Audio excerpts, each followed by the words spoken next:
We're coming, and we ain't backing down. We don't need a bunch of cats in here looking in the mirror. Hey, will you shut up? I'm bitterly disappointed with the officiating today. Guys being dudes. And they run through our like through a tin horn, man. Thank you, Lee. I'm Alex Kirshner, joined by my co-host Richard Johnson and co-host emeritus and co-founder Stephen Godfrey. Fellas, how we doing? Lovely. It's Michigan's world. We're all just living in it, as usual. So we're recording this on Tuesday, December 16th. Anytime we do Coach Carousel podcasting, we're saying the date. I expect this one is going to come out a day or two after we record it. So timestamp who knows? But the good news is that for this episode, which is a Superlatives award show for the Coach Carousel, we're setting aside Michigan anyway, for obvious reasons. The Michigan situation does not need to be talked about in the flippant, annoying terms that I'm going to be speaking in about the rest of the Coach Carousel, because it's a more serious situation. So, Richard, we got some awards to give out for the 2025 going into 2026 college football coaching carousel, minus Michigan and minus any fallout that might come from Michigan. Some are saying this is the most prestigious awards show to come out in early to mid-December of anything regarding college football at all. Specifically an award show in New York City as well. All right, let's start it off. The Trent Dilfer Award for Bungled Process. Some would say the great ones can always rear back and give you a 100-mile-per-hour fastball on the black. And I do believe, Godfrey, UAB has messed around and done it again. In my opinion, UAB is. We haven't shared each other's picks, but this one may be unanimous. It's hey, look, it's the award's namesake. Exactly. The UAB has messed around and done it again, I do believe. We talked about, and I believe our Penn State episode last week or 2 weeks ago, whenever we did that this UAB process was again rough. Why was it rough, and what is indicative of rough? In my opinion, one indication of rough is a complete and total circle back to the candidates who you have politely said thanks but no thanks to, and because they also have either moved on, or you're doing the search with the AD running one part of the search and the president running another part of the search, a la North Carolina last year. You have a bungled search process. And so UAB, because that's what happened, has again a bungled search process. Congratulations to the Blazers. Yeah, this was when Alex submitted the categories. I thought, well, I can't stray from home on this one. And by the way, I feel bad for like Alex Mortensen that we're doing this, but it really has nothing to do with Alex Mortensen, other than that the only person it seems that UAB could get to say yes to the terms that they could offer, because this is such a hamstrung organization, was a guy already in the building who, by the way, like had to manage an internal incident where like one of his players stabbed another one on his watch, on the day of a game. On the day of a game? On the day of a game, that's right. Like, okay, all right. I am fired up for Blazer football moving forward. Yikes. Just to play devil's advocate with this one, is it possible that it's just such a bad job that there is no such thing as a good process for UAB football at this point? No. So Rice. In the university in Texas, not the food. Just I can't say it enough. Holy crap, Rice, y'all, was able to go out. We did an entire episode of Why You're Always Bad, Rice, which we will leave in the show notes. Rice went out and found a creative hire within the extreme constraints of their gig in Scott Abel, and by any measure had a successful season by Rice standards. In year one, they opened the season with a win against Louisiana. They beat UConn. They beat this UAB team. I'm trying to think of other Rice wins that I could recall off the top of my head. They beat Charlotte. I think they had an FCS win. I'm now pulling up they did okay this year. I think 5 wins. Were they 5-7 this year? Okay. Yeah. That would be a miracle at UAB right now. So Rice was probably the worst job that we could think of in the group of whatever this past year, like the previous cycle. the idea that you could not go out and find an inventive off the beaten path FCS candidate, or just a dynamic young recruiter, or just something, literally anything. Can you please show me a sign of literally anything, any kind of functionality? And they chose to, So no, I just, sorry, Alex, but this is not you, Alex. Yeah. Like, it's just, this is brutal. This is feckless on There it UAB's is. part. So yeah. I was looking for a good word. Feckless. I like that word. Your SAT Multiple Alexes now as head coach in the state of Alabama. Very interesting when you think about that. I wonder if I'm selling myself short by being here.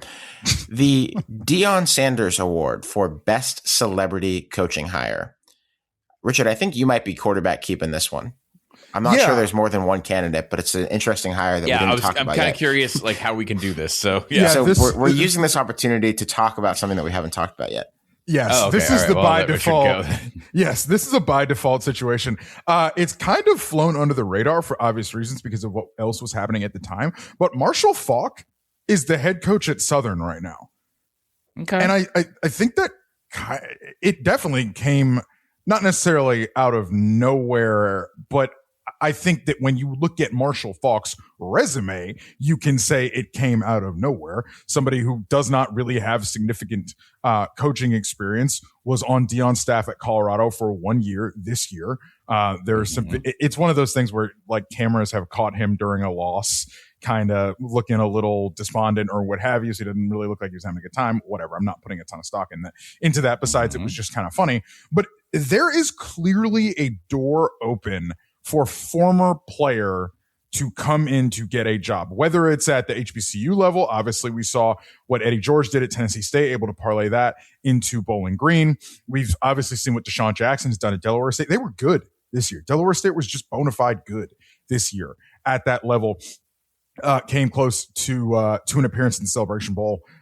Michael Vick at Norfolk's, that's kind of a mixed bag. They were not so good. I think he made a 1-11. Change. I think they made a coordinator change early. So not all of these are working. Obviously, Ed Reed did not work at Bethune-Cookman a couple of years ago at all. That was pretty much a disaster from the start and did not get off the ground. So obviously there have been fits and starts everywhere. I'm not saying that Marshall Faulk is going to do gangbusters at Southern either, but it is an excuse, quite frankly, to talk about the fact that Marshall Faulk was hired as Southern's head coach off of basically no experience. And it is very clear to me that there is a pathway that ADs are using in which former player, many of them, besides Trent Dilfer, funny enough, are Black almost exclusively, and they're getting jobs with slim to none experience. And it's just an interesting pathway and an interesting, an interesting discourse, I think, on where the industry's at right now.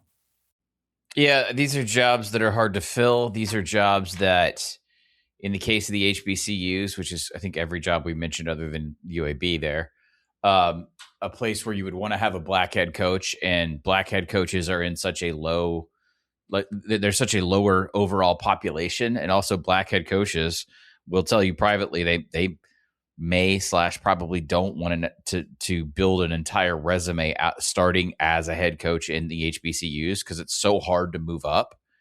So the idea of former players filling these holes, especially where the finances don't have to be the same necessarily, if you are independently wealthy from an illustrious professional playing career, I think it's a trend worth watching for sure. I don't know how, if it bears fruit. I don't even know what the metric of success is. Eddie George had a respectable season at Bowling Green, all things considered. I mean, I think that, and when he also job, came in late. Yes. Yeah, he came in really late. Yeah. Wasn't it like March when Scott Leffler left to go to the Eagles? Because it was after the Super Bowl, because the Eagles made the Super Bowl. So it was late February, March. So pay attention to that. Southern had been pretty good in 24, but then bottomed out in 25. So, he may not be taking, he may not be taking over a smoking crater. And also for Marshall Faulk, he is from Louisiana. He's not from Baton Rouge, but he's from Louisiana.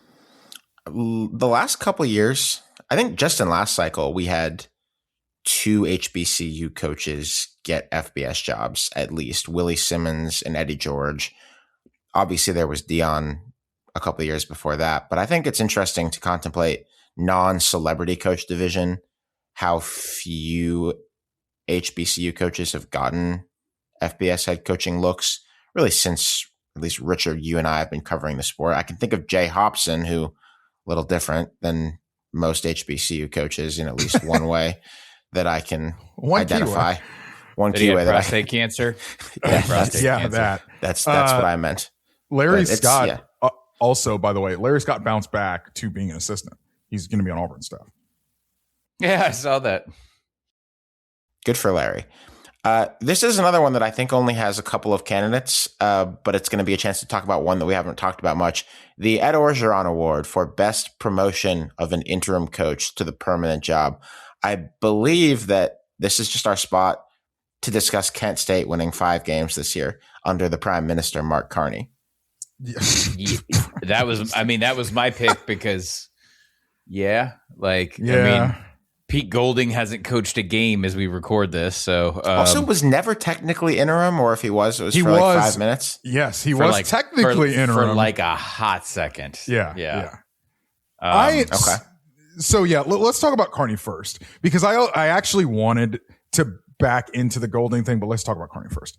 Obviously takes that job over. It is of the bottom 10 jobs in the sport or in the FBS. Without a doubt. Yeah. We have also done a Why You're Always Bad on Kent State, which we will also leave in the show notes for you on splitzonedoa.com as subscribers. Thank you for your subscription.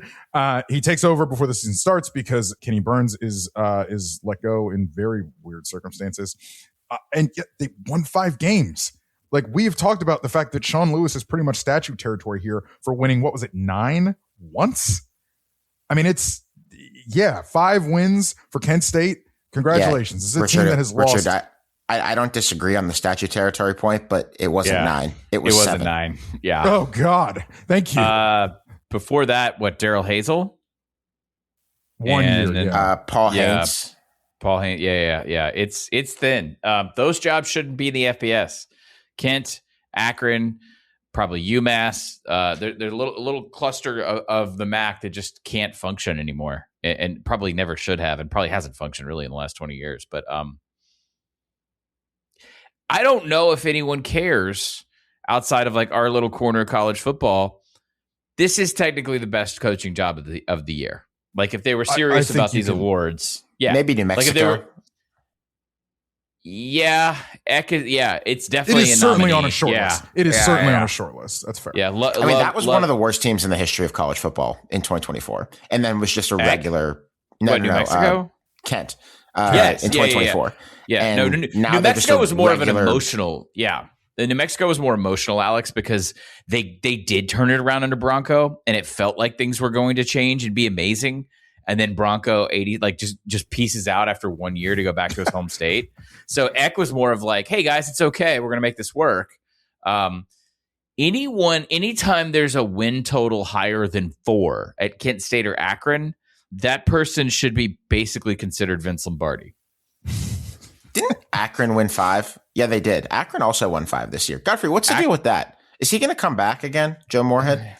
If he gets the right coordinator job, I don't think he will. And then if he, his kid, one of his kids was like getting through high school, and I know he's done now. I mean, every year we've expected Joe Moorhead after maybe year 2 at Akron to go get something else. He also has cachet in NFL circles too, so I would hang tight on it. I mean, you remember how we just got done talking about, which look up the date at this point of when Scott Loeffler left Bowling Green, but it was very, very, very late in the process for like a non-scandal based fire hire. February 28th. Yeah. So it is possible he ends up on an NFL staff. Or if he comes back, like, guys, they were a couple plays away from going to a bowl at Akron. Like, Joe Moorhead's a good coach. Yeah. It's just that hard. Yeah. They almost beat UAB, I remember, which wasn't saying much, but they almost had him. It is saying much for them. The Golding of it all, if it wasn't gonna be Summerall for Ole Miss, yet it was sort of the most palatable option at the time, considering everything that was going on at the time. There is a vibesman quality to it, which is not to denigrate it, but it is to just note that is the nature of things. It's a fan base, I think, that needed a hug, and then everything's going to be okay after what has happened. And funny enough, they are at least nominally playing for a national championship in 4 days. Not nominally. Not nominally. They're playing for one. Well, it's yeah, really I guess happening. literally. Yes, you're right. Yeah, literally it is literally happening. Yes. I don't know if it's the hug so much as it was. I think that's been overplayed. I kind of rolled my eyes at a lot of the coverage in the last couple of days about like Oxford and getting over the girlfriend, and like there was I don't know. I read an athletic piece and I was just like, that's not it. That ain't it. This was not a team that like, and I've said this on the show for 2 years. This is not a team that was shocked by Lane Kiffin looking around or leaving. This was a program and a fan base that was like, shit, we're 11-1, man. We're 11 and we're in the playoff. That's the conversation. It wasn't about a hug or anything. Like I really think it was just about, can you not be a fuckhead for 5 minutes? Like while we try and actually at least win a playoff game. Golding was just he kind of had to be the default because of the situation Lane put them in. But I don't know if you can't really judge him in this category. He hasn't coached a single game yet. Yeah. You know, they could come out totally flat or just unorganized. He's never been. Your first game as a head coach is in the playoffs. Yeah, I don't think they're gonna lose. I don't think they're gonna lose, but man, like, did you take the receipts off him if they do? Oh, you know how I feel about this. Tulane has a fighting chance, in my opinion, in this game. We will get to that when we do the preview of the college football playoff on the tasting menu. I do think, Godfrey, they call it man management in European soccer. I think that is the most important part of this specific job. That team is going to be so keyed up when toe meets leather on Saturday afternoon, when they play Saturday afternoon. When toe meets leather, that team is actually going to fly out of the blocks. And I think Pete Golding is going to have a task of managing the emotion level of that team over 60 minutes in that game. Now, it does obviously help that they are playing Tulane, a team that they have played before, a team that they are on balance, man-to-man, 1 through 11, better than, obviously, on both sides of the ball. But it is a specific task that I think is really interesting for Pete Golding and this Ole Miss / LSU coaching staff. Yeah, it'll be curious. I know, like, obviously Charlie's going back. They're still fighting over, I think, Kevin Smith, the running backs coach. Yeah, Joe Cox is going back, I think. Probably, yeah. I think they counted on that one. Yeah, I guess he was technically an interim. I don't know. I don't know if he qualifies for this category, and I think they did what they had to, given the weird circumstance they were put in, and also they will not hesitate to go to market if this thing doesn't work out. Like they will move quickly if they need to, even if it's 1 year. If the whole thing were to implode, Godfrey, correct me. How long was Matt Luke the head coach? After that was a significant vibesman situation. Was that more years than I think I'm remembering? Okay, 3. Yes, okay. That's more years than I remembered. Thank you. I think it was 3 seasons. It was 3. Yeah. Little bit different in that they had a situation where they were under sanctions, basically, and so the expectations were drastically different. Yeah. One other coach who fits into this category, sort of, but not exactly, because I don't think he was ever the interim coach. He was just the coach in waiting, is Utah's Morgan Scaley. Obviously not surprised. Some of us aren't that he is taking this job at this point. Some of us saw it coming all year that Kyle Whittingham was going to step away. Some of us didn't. Some of us said on a show that we were out of time and didn't stand on business and sat on business. Yeah, one of the great regrets of my career is not standing on business after his contractual date that he was supposed to tell them by passed. But we don't know that he didn't tell them by the contractual date. We don't know that. Just because they announced it after the contractual date. We don't know that. But anyway, kudos to Kyle Whittingham on a great run at Utah. And thank you for putting me over the top in the coach departure confidence draft. I honestly really appreciate it, Kyle. The Curt Cignetti Award for best group of 5 or lower level call-up to a head coaching job. I'll go first here. I'm really interested in someone who had been coaching in your hometown, Godfrey, Mike Jacobs at Mercer. Well, one of your hometowns. You've moved around. I was going to say, what, in Virginia? The fuck did Clarkley do? In a place where Godfrey has lived. I was in his born life. there. I was born in Yes. Macon. Mike Jacobs has been the coach the last couple of years at Mercer.